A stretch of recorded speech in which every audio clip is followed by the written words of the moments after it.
Hello, friends and fellow artists. Welcome to my studio. My name is Kim Eshelman. I'm a full-time professional artist, and I'm here to share my process with you today. This is just a 20-minute demo. I will be here live in the chat box to discuss or answer any questions that you might have, along with Earthberry Pastels. I will be using the 18-piece living landscape set that I created in collaboration with them for this demo today. If you'd like a chance to win a brand new set, click the link in the description box below. It'll take you to my website and you can sign up for my newsletter. I will be choosing a winner from my newsletter subscribers in the next 2 weeks, and I'll send out an announcement through my newsletters.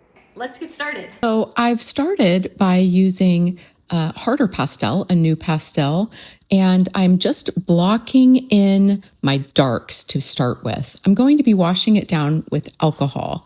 Here you can see that I've included some pinks, lighter pinks and darker pinks for the sky as well as the field. I'm coming in with my bamboo round. It's the type of brush that artists use for calligraphy, Asian calligraphy. And I like this type of a brush because it gives me the opportunity to use a lot of different types of brush strokes. I can get fine detail or quite larger details with this. Now I use a lot of different brushes in my underpaintings. And I also use a lot of different types of underpainting. Sometimes I'll use gouache, watercolor, acrylic inks, even different types of things. I'll be using an Artgraph Taylor chalk in a minute here, you'll see. So I really love to have fun with my underpainting techniques. It's one of the most fun parts of pastel painting for me. Now, you can see here that I'm working fairly loosely. I'm taking a paper towel because this UArt is mounted. I don't want it to get too wet at the edges because the adhesion to the mount could lift slightly. I've learned that the hard way. I'm coming in and working around what will become those flowers. I don't have a reference photo for this painting. I actually used a larger scale painting that I did years ago of this same scene, which is of my field. And I used that as inspiration for this smaller piece. I'll often do that. I love working one subject multiple times. So here I'm using the brush very loosely to come into my darks. I always like to, when I'm doing an underpainting, make the shapes slightly larger than I will imagine them for the finished piece. And that's because I like to work negatively. So negative painting, which means painting around the objects. Kind of think of it as sculpting. You chip away at the objects to bring the object out. I'll be talking about that more later. Now here, as I let the dry pastel dry over with that alcohol wash, I decided that it wasn't quite dark enough. So I wanted to come in with what is called an Artgraph Taylor's chalk. And it's an interesting type of material to work with. You can see that when you wet it down, it becomes very, very dark and very pigmented. And I'm using a warm red for this foreground area, but I'm still letting some of that pink show through. So I would encourage you to really play with your materials. The sky's the limit when it comes to an underpainting in dry pastel. I'll often mix different media in my underpainting because the fact is that it's all pigment and it's all just pigment that is suspended in some type of a medium that you're then putting onto the substrate. So as long as there's not too much pastel medium, which might clog up your surface, or if you're working with acrylic, you'd want to be sure to thin it down so that it also is not clogging up the sanded surface. Here's a close-up of that Taylor's chalk. It's by Viarco. It's called Art Graph. I enjoy working with those from time to time. So now that I've finished my underpainting, I'm coming back in with a pastel pencil. Sometimes I'll use regular pencil or charcoal, even a Chinese marker. It really doesn't matter to me. But here I'm using a lighter pastel pencil so that I can see it over those the darker underpainting. And I'm just reestablishing very, very loosely some of my larger shapes. I want to keep those Queen Anne's lace just to give me, I want to keep them separated when they're the larger shapes, mostly because the placement is very important to me. If I can get the composition accurate, fairly accurate, then I've really done a lot for myself. And here I come in with the beginning of the dry pastel on top. I like to work all over the piece at once because each piece of the painting informs the rest of the painting. So you'll see me working all over the painting as we move through this. Because I'm working with a very limited palette, only 18 pastels, and in the pastel world, that's not very many. It forces you to get creative, and that's not a bad thing. I start with these blues because they're dark and they're cooler, and I'm looking at, in pastel, working from dark to light and cool to warm in general. I also like to establish some of my darkest and my lightest areas at the very beginning of the painting. It's sort of a roadmap. I also like to put in my most chromatic pastel near the very beginning, which will be that background field, and also some of the Queen Anne's lace, which I'll be holding off on those a little bit, but at least I've got my sky and that background field, which are really giving me information to work against the rest of the piece and those darks. In the 18-piece set that I curated for Earthberry, it was really important to me to have some neutrals, and you can see me working with those now. That's sort of a dusty, warm violet, and I'm using that in the field area, and also in the flowers, a lighter version of that dusty violet. And now I'm starting to come in with a little bit of more local color in those trees.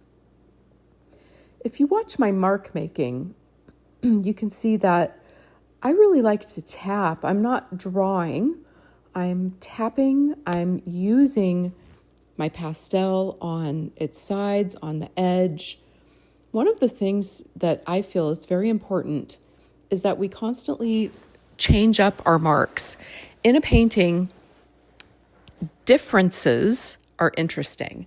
That applies to almost everything in the aspects of your painting. Definitely applies to your mark making. Because I'm left-handed, I tend to work in one direction all the time, and I have to keep reminding myself not to do that.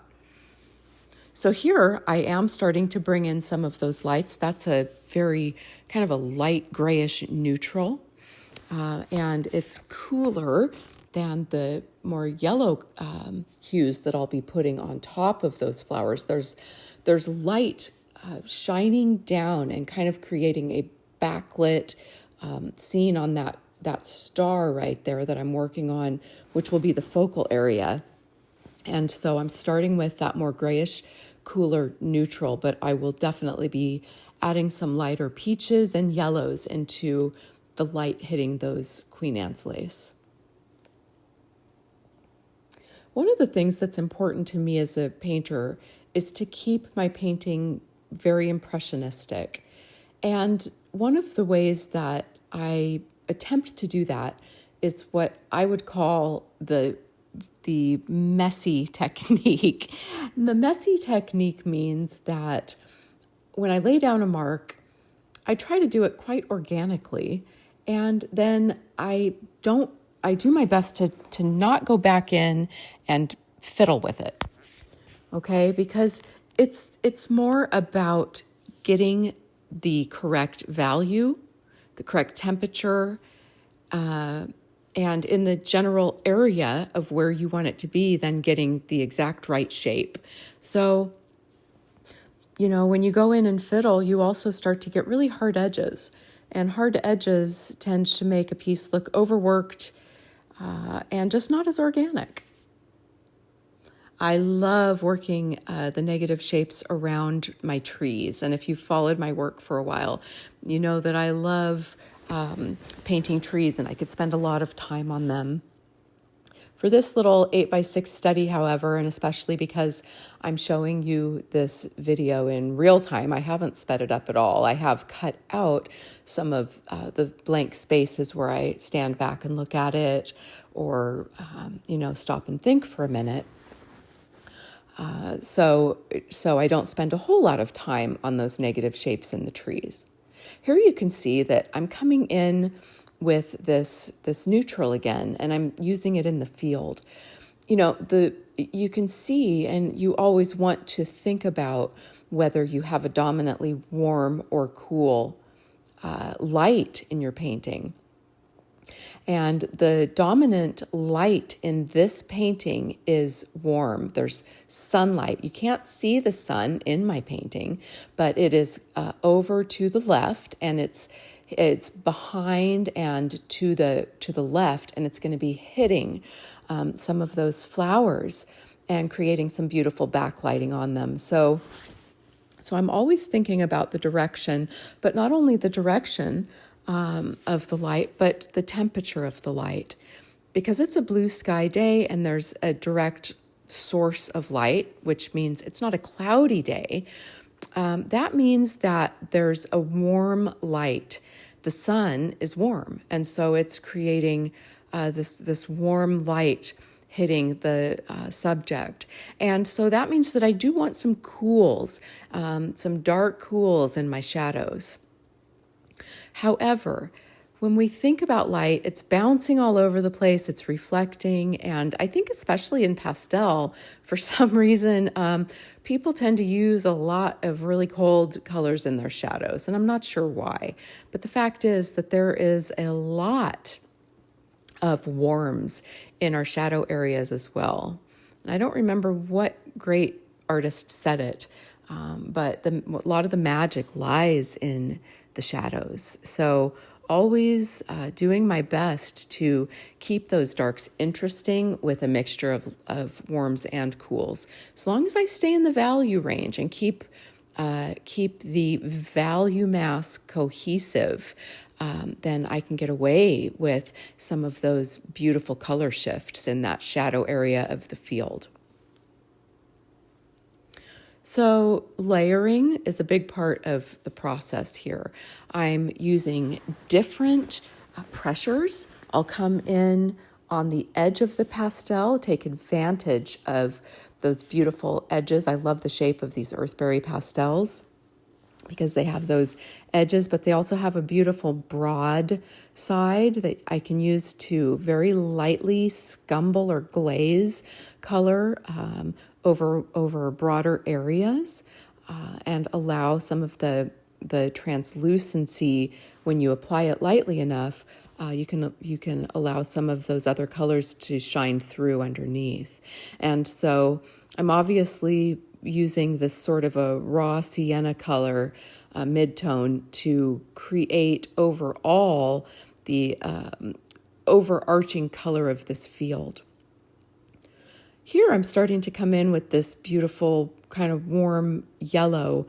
It's a lighter tone, and I'm starting to lay it over the tops of some of that cooler neutral gray that I originally laid down for my lights, where the light's hitting those Queen Anne's lace.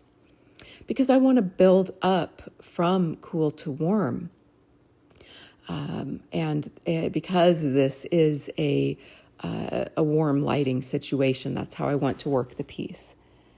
Starting to really refine some of those shapes. So I'm slowing down a little bit more. And because I love to work in an impressionistic style, you'll see that I'm also really dotting in different colors in the same value, from neutrals to more chromatic colors.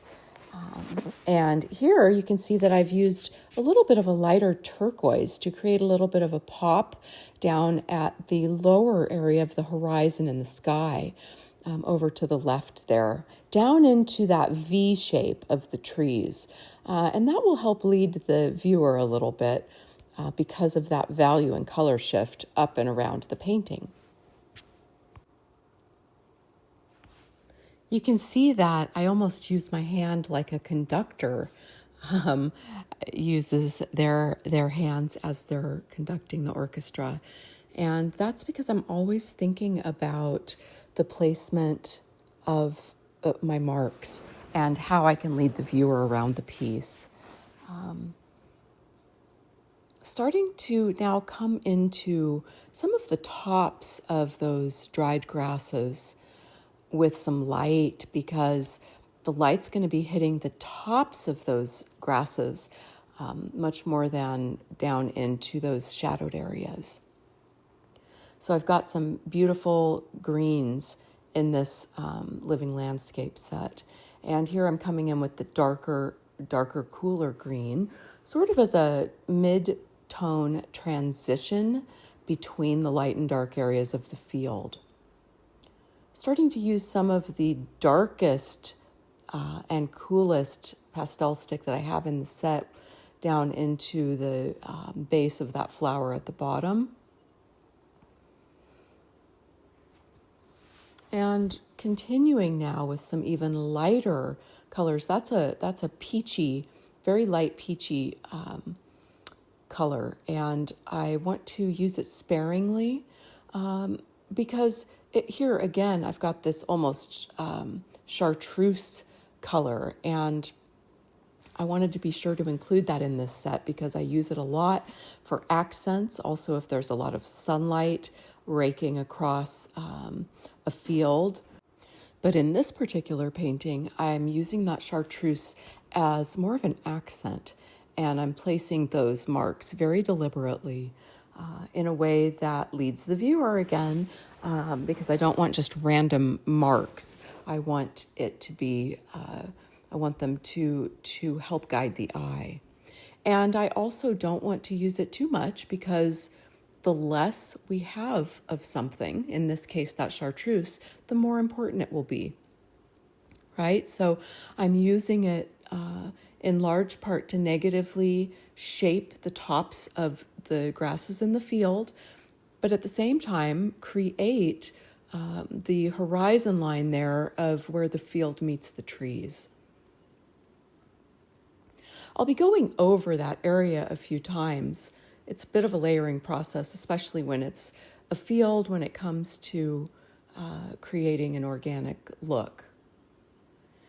And one of the ways that I can also do that is to work over some of those flowers in the field itself. I don't want those flowers to look cut out. One of the ways we can avoid that is by allowing some of those grasses to come right over the flowers. Just draw right over them, or use the edge of the pastel to tap some pigment over them so that they don't look like they're sitting on top. Now here I've come in, this is not in the set, I did use one additional pastel stick for a very dark anchor. I believe that's a Giraud, and it's a dark brown. And I just wanted a little bit of a darker accent here as I'm nearing the end of the painting. I just wanted something a couple of steps darker than that darkest blue that I have in the set. So very, very sparingly adding some of that down into the deepest shadow areas, as well as using it to really increase the depth of some of those flowers. And that really helps your painting pop. So here, the lighting situation has changed a little bit because I took a break and the sunlight in my studio changed. But now you can see that I'm starting to really refine a few areas. I'm nearing the end of the piece, starting to work a little bit more deliberately and slowly, thinking about breaking up some edges on the field there. I don't want a straight line where that chartreuse line of the field meets those trees. I want to break it up a little bit because, again, the edges in a painting are very important. Edges means what an edge is any time that one value hits another value, bumps up against another value, that creates an edge. And so that chartreuse field is creating an edge against the base of those dark trees. And so I don't want it to be just a completely flat, straight line. That would not look realistic. So I always want to be sure to go in and kind of soften it. I can soften it with either a little smudge of my finger, or I can soften it with using very light little hatching marks, which is what I did. Really starting to refine and come to a finish with this piece, and just really thinking about the negative shapes of those trees. Sometimes just little tiny changes can make a big difference.